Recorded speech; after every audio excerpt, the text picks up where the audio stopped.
जय हिंद। जैसा कि हम सभी जानते हैं कि 7वें चरण की बहाली को लेकर पूरे बिहार में डंका बज चुका है और हर ज़िले से जिलावार रिक्तिकाएँ जो है विभाग को भेजी जा रही है, सचिवालय को भेजी जा रही है। तो इसमें से आज एक बड़ी खुशखबरी आया है कि सिवान ज़िले का भी रिक्तिका जो है वो आ चुका है हम लोगों के सामने।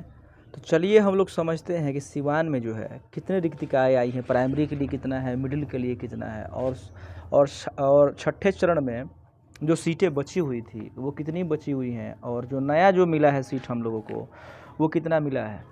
हालांकि आज हम लोग डीपीओ ऑफिस गए हुए थे और वहाँ पर जा कर के हम लोगों ने अपना बात रखा, तभी जो है ये चीज़ें सामने आई, बताया गया कि इस तरीके से रिक्तिकाएँ बनाई गई हैं।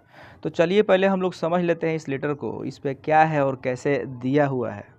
देखिए यहाँ पर लिखा हुआ है, यहाँ पर आप देख सकते हैं कि ये वर्ष 2019-20 में संसूचित रिक्ति का मतलब होता है कि मतलब 2019-20 में जो छठा चरण में जो नियोजन हुआ है उस नियोजन के बाद जो सीटें बच गई हैं उसी को यहाँ पे दर्शाया गया है।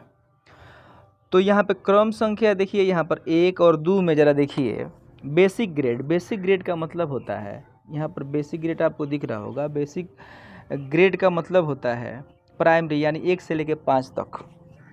तो इसमें सीटें जो थी वो सामान्य के लिए, देखिए सामान्य के लिए मतलब हिंदी इंग्लिश जो भी है, मैथ वगैरह वो सब सामान्य में जाता है और उर्दू का लिटरेचर का एक सब्जेक्ट हो जाता है।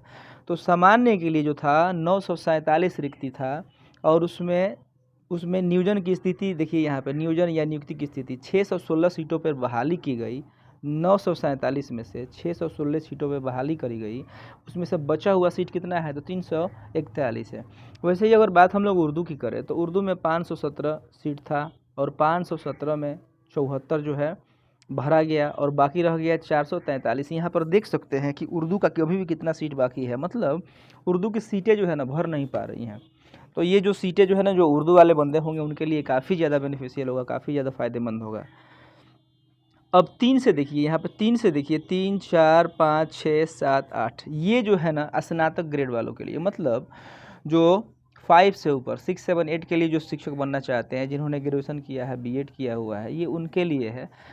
तो अगर उनके लिए बात करी जाए तो सामाजिक विज्ञान की जो सीटें थी वो 42 थी और 42 में से 31 भरी गई और 11 उसमें से बाकी रहा। वैसे ही गणित के लिए देखा जाए 202 था, 153 भरा गया है और 49 बाकी रहा। वैसे ही हिंदी 137 था, 75 पर नियोजन करा गया, उसके बाद से 62 इसमें से सीटें बाकी रह गई।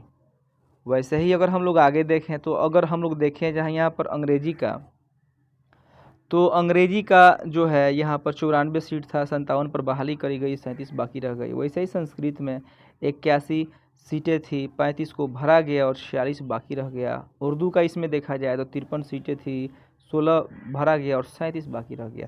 सबसे ज़्यादा शेष सीटें अगर बच रही हैं ना तो उर्दू में बच रही हैं, चाहे प्राइमरी का हो या मिडिल का हो। इस तरीके से हम देख सकते हैं कि उर्दू का कितना डिमांड है और उसके कैंडिडेट नहीं है। तो हालांकि अगर कोई बंदा हो उर्दू वाला तो उसे तो यूं ही जो है लाभ मिलने वाला है। मुझे लग रहा है कि शिक्षा मंत्री जी पकड़ के उसको लेके ले आकर बहाली करवाएंगे।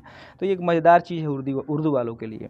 तो यहाँ पर देखा जाए तो कुल सीटें बनी थी ये 2073 है, जिसमें 1057 पर बहाली की गई और इसमें सीटें जो बची रह गई वो कितना 1016। तो ये चीज़ें आपको समझ में आ गया। आगे हम लोग देखते हैं, उसके बाद से देखिए 19-20 का वो था। अब यहाँ पे हम लोग देखते हैं, देखिए 31/3/2022 तक अब जो टीचर रिटायर्ड हो गए हैं उनकी सीटें कितनी हो रही हैं तो 44 हो रही हैं।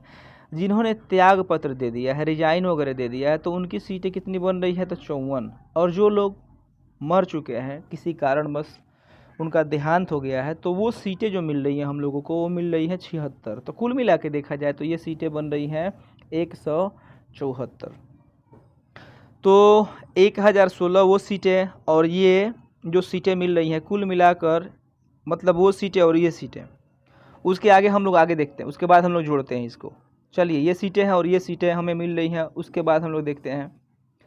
अब देखिए यहाँ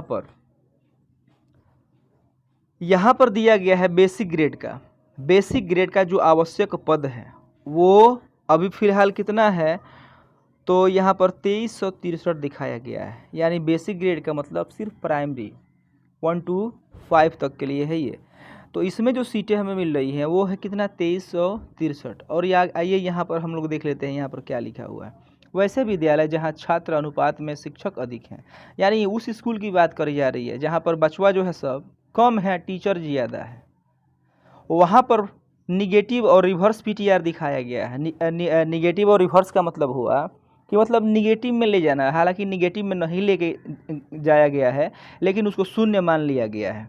लेकिन वैसे विद्यालय जहाँ छात्र अनुपात में शिक्षक की आवश्यकता है, लेकिन वैसा विद्यालय जहाँ छात्र कम है, ज़्यादा है और छात्र ज़्यादा है और टीचर क्या है, कम है, तो वहाँ जो है शिक्षक और छात्र अनुपात का जो फॉर्मूला है उसको वहाँ पर अप्लाई किया गया है।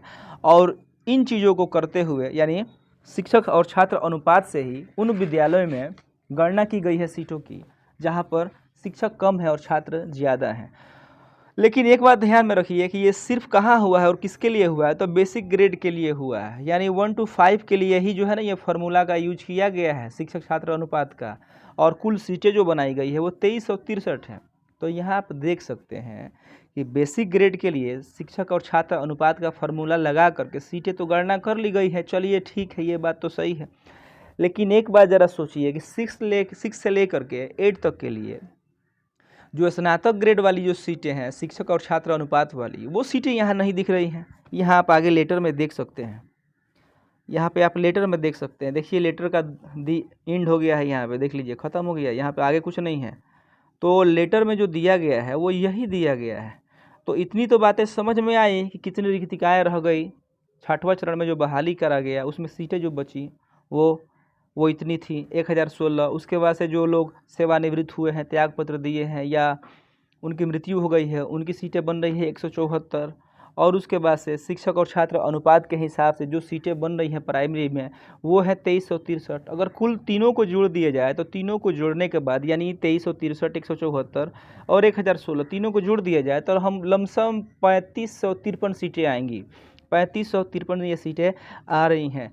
लेकिन एक चीज़ आप बताइए, यहाँ पर तो स्नातक ग्रेड वाले शिक्षक छात्र अनुपात के हिसाब से वो तो सीटें यहाँ पे कैलकुलेट ही नहीं करी गई हैं, तो वो सीटें कहीं ना कहीं छूट रही है या तो कहीं ना कहीं गलती हो रहा है। तो मैं रिक्वेस्ट करूँगा सिवान के ज़िला जो अध्यक्ष हैं मुन्ना सर जी, वो इस पर जो है थोड़ा सा इसको देखें, इसको रिव्यू में लें और इस पर बात विमर्श करें और आगे कोई जो प्लान हो किया जाए, क्योंकि वक्त बिल्कुल नहीं है।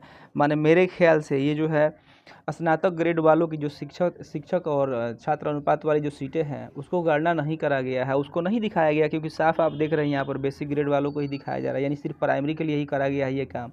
अगर मिडिल वालों के लिए भी किया जाए तो हो सकता है कि 2000 उसमें सीटें बढ़ जाए तो सीधा हो जाएगा 5500। तो मुझे लगता है कि ये सही होगा। तो कहीं ना कहीं चूक हुई है, गलती हुई है मेरे हिसाब से। अगर इस पर आपको कुछ स्पष्ट समझ में आ रहा हो या इससे कुछ आगे आपको कुछ है जानकारी तो आप मुझे बताइए। मैं उम्मीद करता हूँ कि सिवान के जिला अध्यक्ष साहब मुन्ना भाई इस पर ज़रूर जो है बात विमर्श करेंगे और हम लोगों को ये आगे न्यूज़ बताएंगे। तो आज के लिए चलिए इतना ही। जय हिंद।